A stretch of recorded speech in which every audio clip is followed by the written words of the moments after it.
Hai, masih bersama saya, Mr. Z, bicara. Tentu saja bicara tentang kebenaran berdasarkan fakta, data, dan realita. Teman-teman, kali ini saya menyikapi apa yang terjadi pada Dr. Richard Lee. Sebagaimana teman-teman ketahui bahwa Dr. Richard Lee telah resmi dilakukan penahanan oleh Polda Metro Jaya. Ya, kabar yang saya dengar katanya gara-gara tidak kooperatif, ya, tidak hadir di panggilan polisi. Kemudian polisi memutuskan bahwa ini menghalangi proses pemeriksaan.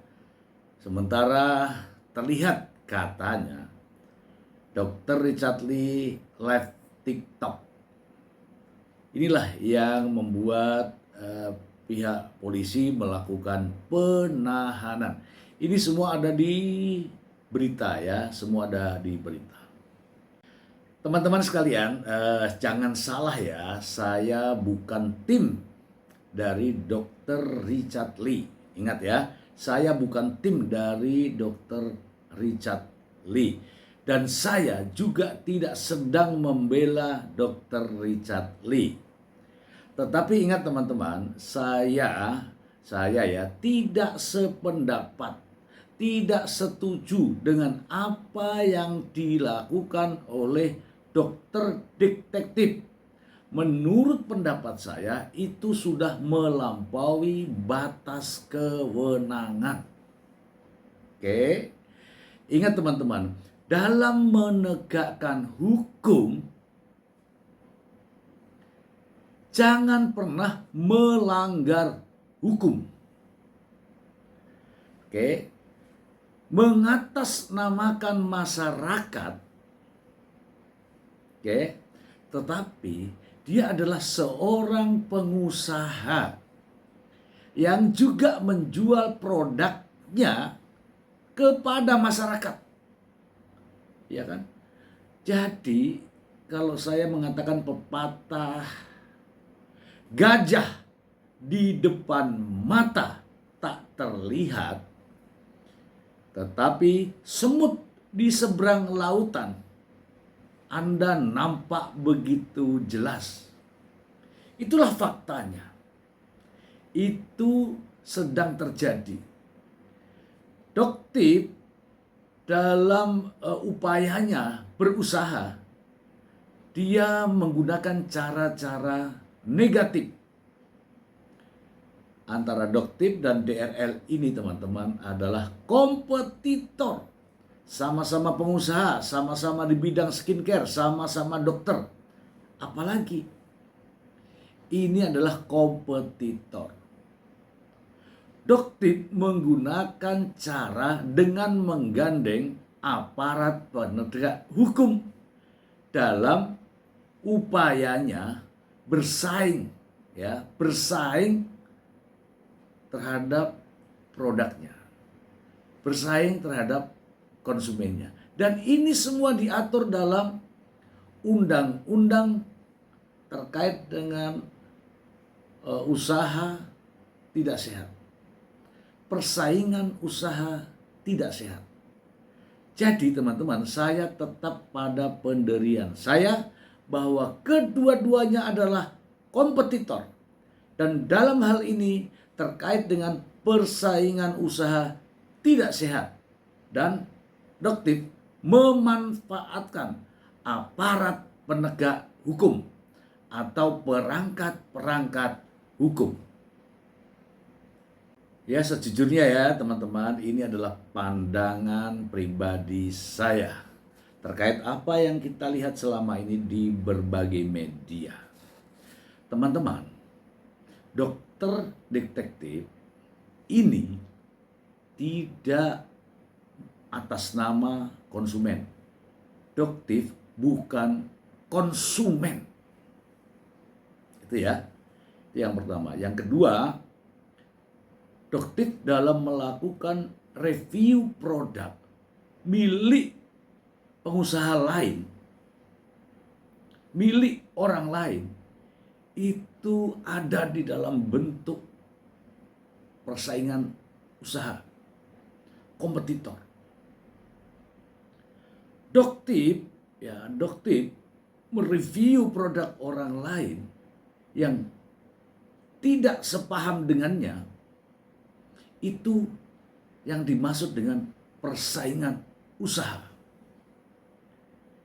Saya katakan bahwa Doktip ini bukan konsumen, karena dia tidak memakai produk itu. Dan teman-teman, Doktip ini juga bukan perwakilan konsumen. Di Indonesia ini ada yang namanya ZLKI, Yayasan Lembaga Konsumen Indonesia. Itulah wakil-wakil daripada konsumen. Doktip ada di mana? Tidak ada. Kemudian kalau negara ada BPKS, BPKSN, BPKN, Badan Perlindungan Konsumen, Sengketa Konsumen Nasional. Doktip ada di mana? Nggak ada. Dan itulah tempat-tempat untuk mewakili kepentingan konsumen. Doktip mewakili siapa? Itu fakta ya teman-teman ya, itu fakta ya. Jadi kalau bicara tentang perwakilan konsumen, Doktip tidak ada pada lembaga itu. Oke. Doktip ini adalah atas nama dirinya sendiri, atas nama pengusaha.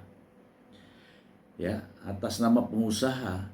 Ini ya, kalau ini terjadi ya, ini adalah presiden buruk ke depan. Ketika ada salah satu pihak pengusaha dengan pengusaha yang lain berkompetisi, kemudian salah satu pihaknya menarik aparat hukum, aparat penegak hukum, atau menggunakan perangkat-perangkat hukum, ini berbahaya. Kenapa saya katakan berbahaya?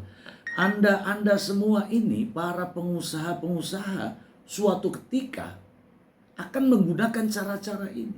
Dan juga akan melibatkan aparat-aparat penegak hukum.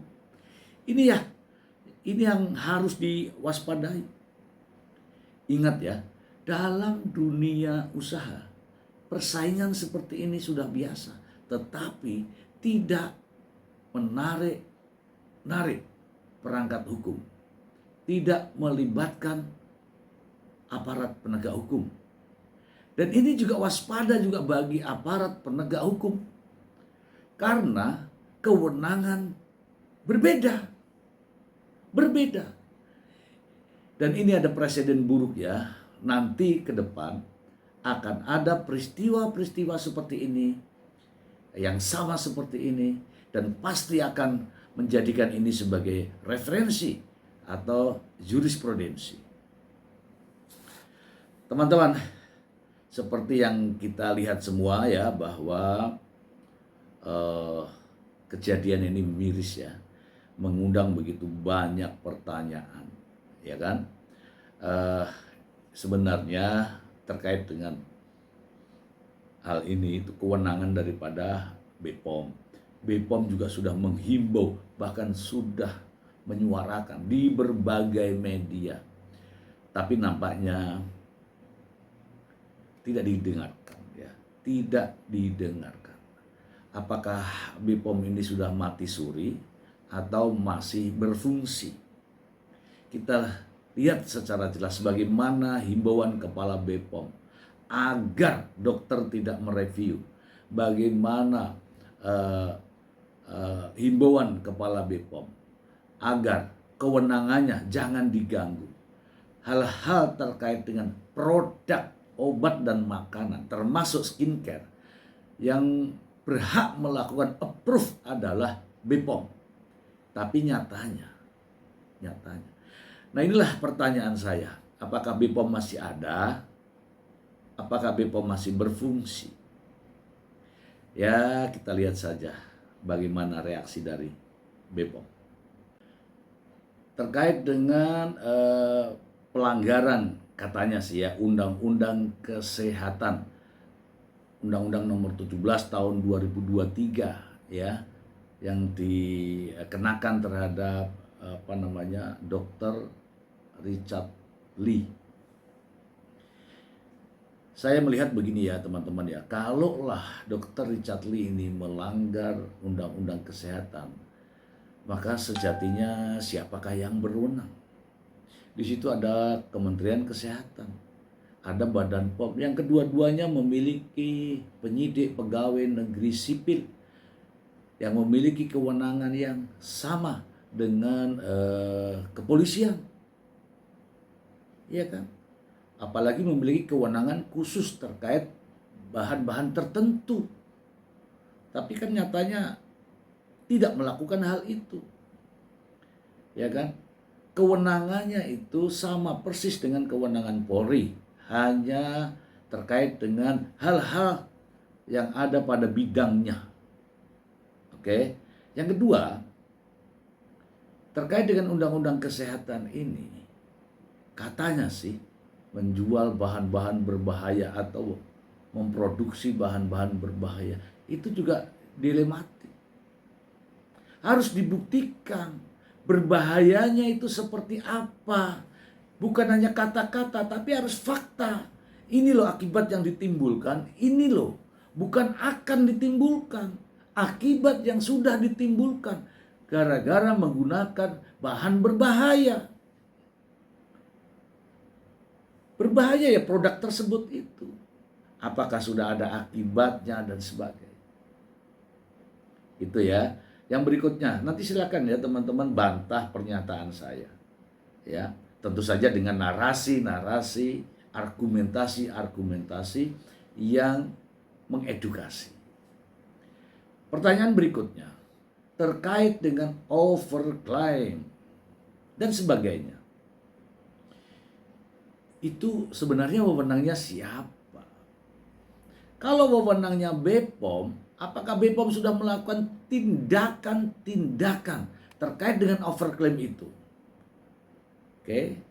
Dan apakah BPOM menyatakan bahwa overclaim itu suatu tindak pidana? Apakah overclaim itu yang sudah ditindak oleh Badan POM, apakah dilaporkan sebagai suatu perbuatan pidana? Atau siapakah yang berhak melaporkan hal ini? Apakah, nah itu pertanyaan ya teman-teman ya. Yang jelas bukan detektif yang mengatasnamakan diri sebagai konsumen, tetapi faktanya dia bukan konsumen yang mengatasnamakan diri sebagai masyarakat, sementara dia adalah pengusaha. Itu fakta. Miris ya teman-teman ya. Nah teman-teman ya, melihat dari apa yang terjadi, ya kan? Di depan namanya adalah dokter. Kemudian ada Richard Lee, sehingga dia disebut Dr. Richard Lee. Tertulis jelas nama Dr. Richard Lee. Pertanyaannya, bagaimana perlakuan terhadap Dr. Richard Lee? Apakah para dokter-dokter ini melihat seperti ini tidak merinding? Ya, saya kok melihat bahwa ya tidak enak hati ya, tidak enak hati. Saya begitu prihatin ya melihat kondisi ini ya. Ya kondisi saat inilah. Miris ya, miris. Ya bisa saja ini terjadi pada Anda-Anda yang bergelar dokter itu. Dan saya meyakini ya yang akan datang ya, akan ada dokter-dokter yang diperlakukan seperti ini. Terkait dengan persoalan persaingan usaha tidak sehat ini. Ini yakin saya. Kenapa? Karena Anda semua para dokter ini juga tidak sedang baik-baik saja. Anda akan mengalami hal yang sama jika hal ini dipertahankan. persaingan bisnis yang tidak sehat ini, menggunakan cara-cara yang negatif, memanfaatkan pihak-pihak lain, dan menggunakan power aparat penegak hukum. Ini sangat berbahaya. Saya menghimbau juga kepada para dokter yang terutama dokter-dokter estetika ini. Anda juga harus waspada karena tidak menutup kemungkinan hal semacam ini akan terjadi kepada Anda.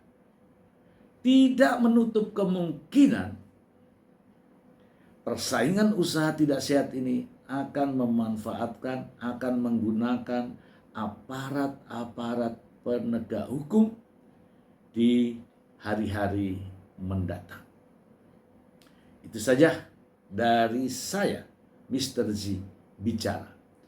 Jika Anda tidak terima, silahkan Anda membuat narasi-narasi Anda. Silahkan dibantah semua pernyataan saya sebagaimana sesuai dengan narasi yang Anda miliki. Itu saja dari saya, semoga bermanfaat. Terima kasih.